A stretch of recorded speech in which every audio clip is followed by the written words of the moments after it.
मानव मस्तिष्क बड़ा और वजन में करीब 1.2 से लेकर 1.4 किलो तक होता है।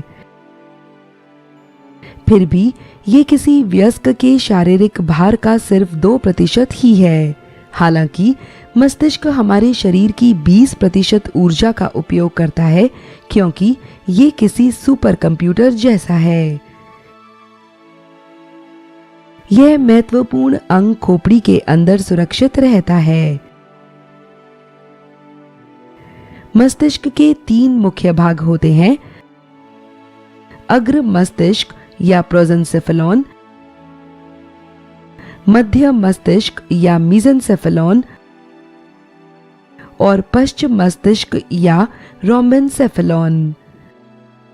मस्तिष्क के विभिन्न भाग शरीर के विभिन्न अंगों से संदेश प्राप्त करते हैं और अपने कार्य पूर्ण करते हैं।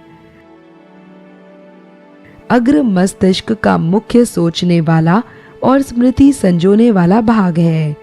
यहाँ विभिन्न हिस्से होते हैं जो सभी ज्ञानेंद्रियों से आवेग प्राप्त करते हैं। इसके चलते मस्तिष्क के विभिन्न भाग सुनने, सूंघने, देखने, चखने आदि विशिष्ट कार्यों को पूर्ण करते हैं। अग्र मस्तिष्क का ही हिस्सा हाथों, टांगों आदि को प्रतिक्रिया देकर उन्हें गतिविधि करने लायक बनाता है।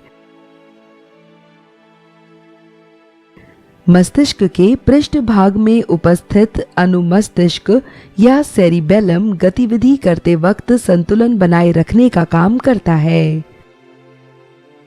हमें सांस लेने, दिल तक खून भेजने, खाना पचाने आदि क्रियाओं को करना याद नहीं रखना पड़ता।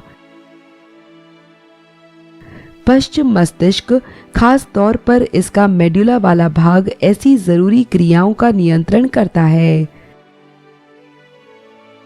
मध्य मस्तिष्क बहुत छोटा होता है और आंख की गतिविधि और सुनने और देखने से संबंधी क्रियाओं में अहम भूमिका निभाता है।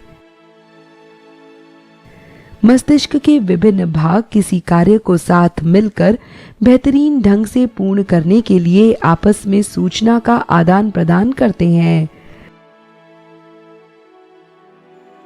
पश्चिम मस्तिष्क के पोंस और मध्य मस्तिष्क सूचना के विनियमन में अहम भूमिका निभाते हैं। इस तरह हमारा जटिल मस्तिष्क हमारे माहौल में ढलकर शरीर की अहम क्रियाओं को नियंत्रित करके और खराब परिस्थितियों से निपटने के लिए जरूरी ज्ञान को विकसित करके हमें जिंदा बने रहने में मदद करता है।